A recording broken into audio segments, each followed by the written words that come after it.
Halo teman-teman, selamat datang kembali di channel Nilaku.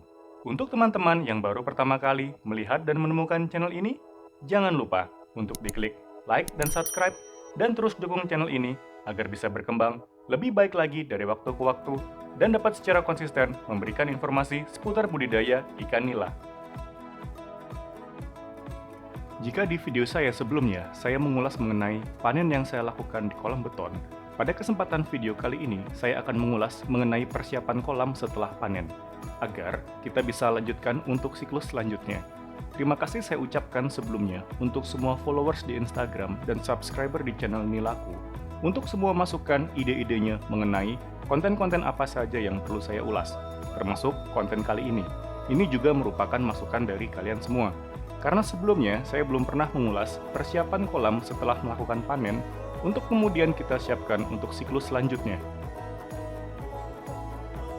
Setelah panen, yang perlu dilakukan pertama kali adalah membersihkan dinding dan dasar kolam dari bekas-bekas kotoran ikan maupun semua noda-noda bekas air dari pemeliharaan sebelumnya. Untuk dinding kolam, yang saya lakukan cukup dengan menyemprotnya dengan air, dan untuk dasar kolam, saya menyikatnya dengan sikat yang sudah dikondisikan supaya dapat menjangkau semua permukaan dasar kolam. Ini penting untuk dilakukan supaya memastikan tidak ada sisa-sisa kotoran yang mengandung bakteri, kuman, maupun virus yang dapat menyebabkan gangguan kesehatan untuk semua bibit yang akan kita tebar untuk siklus selanjutnya. Untuk membersihkan dasar kolam, hindari dengan menggunakan semprotan air yang memiliki tekanan tinggi, karena dapat merusak dasar kolam dan bisa berakibat fatal, yaitu rusaknya dasar kolam yang bisa menyebabkan kolam menjadi bocor halus. Sikatlah semua kotoran dengan perlahan dan aliri dengan air supaya lebih mudah dibersihkan. Setelah bersih, isi kolam dengan ketinggian air sekitar 5 cm dan tuangkan disinfektan. Disinfektan bisa menggunakan merek apa saja. Fungsinya untuk mematikan jamur, kuman, maupun penyakit yang masih menempel di dasar kolam. Diamkan selama 1 malam dan buang air keesokan harinya. Setelah itu, isi kembali air dengan ketinggian sekitar 20 cm, lalu tuang dengan larutan Red Blue Dogs untuk membantu kembali mensterilisasi air yang saya ambil dari sumur atau air tanah, lagi-lagi dari kuman maupun bakteri yang merugikan. Kondisi bibit saat datang biasanya dalam keadaan stres karena menempuh perjalanan cukup jauh, fisiknya lemah, dan perlu banyak oksigen. Kondisi bibit yang seperti ini akan sangat mudah terserang oleh jamur maupun penyakit lainnya. Oleh karena itu, persiapan media budidaya menjadi poin penting yang perlu diperhatikan dengan seksama. Pencegahan lebih baik daripada mengobati. Alhamdulillah, selama saya memelihara ikan dengan menggunakan sistem RAS, ikan-ikan saya tidak pernah terserang penyakit jamur sisik ikan. Salah satunya karena persiapan awal, sebelum tebar bibit, benar-benar memperhatikan kebersihan dan kualitas kesehatan airnya.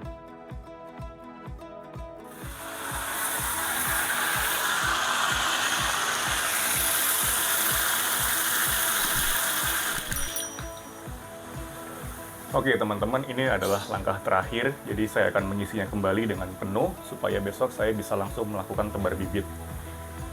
Untuk menyimpulkan kembali, langkah-langkahnya yang pertama adalah ketika air sudah habis setelah kita melakukan panen, kita bisa membilasnya dengan menggunakan air bersih. Kalau saya biasa menggunakan air dari sini, saya semprotkan di semua dinding dan dasar, kemudian saya isi permukaan air hingga ketinggian 5 cm. Setelah 5 cm, saya tuangkan disinfektan. Di sini saya menggunakan booster Blue Chopper. Di sini berfungsi untuk membasmi virus atau bakteri dan jamur yang ada di dalam sisa-sisa air maupun sisa-sisa lahan budidaya. Lalu saya diamkan selama 1 malam, dan keesokan paginya saya buka kerannya supaya air yang 5 cm tadi terbuang. Lalu diisi lagi hingga ketinggian 20 cm, dan saya tuangkan Red Blue Dogs. Itulah mengapa air kolam beton ini berwarna agak sedikit kebiruan. Ini adalah hasil dari Red Blue Dogs. Gunanya adalah menyiapkan kondisi air supaya benar-benar bersih dari virus, bakteri maupun kuman, sehingga di saat bibit datang, kondisi air sudah siap untuk menerima bibit yang baru. Karena kita tidak pernah tahu bibit yang berada di lokasi petani ikan mungkin mengalami gesekan tubuh sehingga menyebabkan luka pada sisiknya, dan kita harus memastikan kondisi air sehat.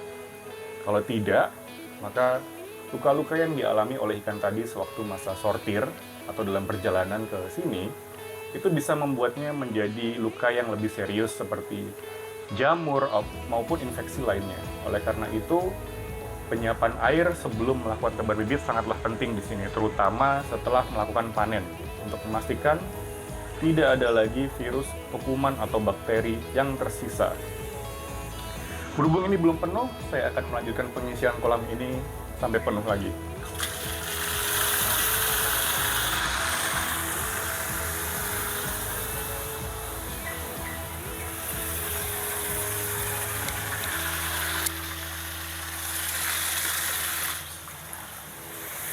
Oke, sekarang kondisi air sudah full, jadi ini saya matikan kerannya, kemudian saya akan menghidupkan aerasinya kembali.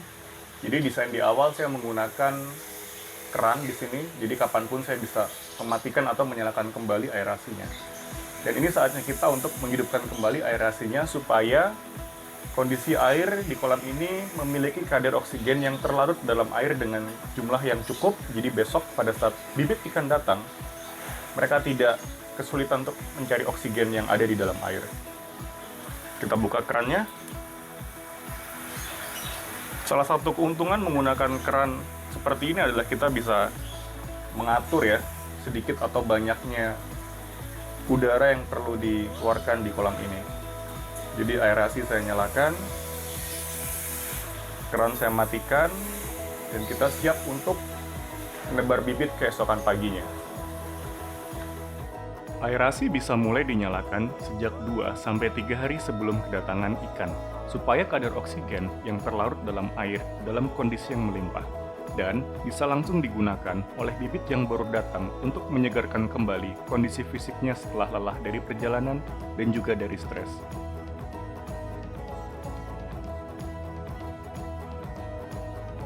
Tidak lupa, 3 jam sebelum kedatangan ikan, lakukan tebar garam krosok dengan dosis 1 kg per 1000 liter air.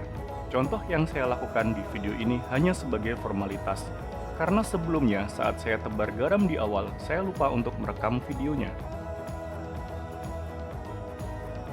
Sambil menunggu kedatangan bibit, saya menikmati waktu menunggunya sambil memberikan makanan untuk ikan-ikan saya yang ada di kolam beton. Bisa dilihat di kolam ini. Ikan begitu rakus dan semangat dalam menyantap pakan yang saya berikan.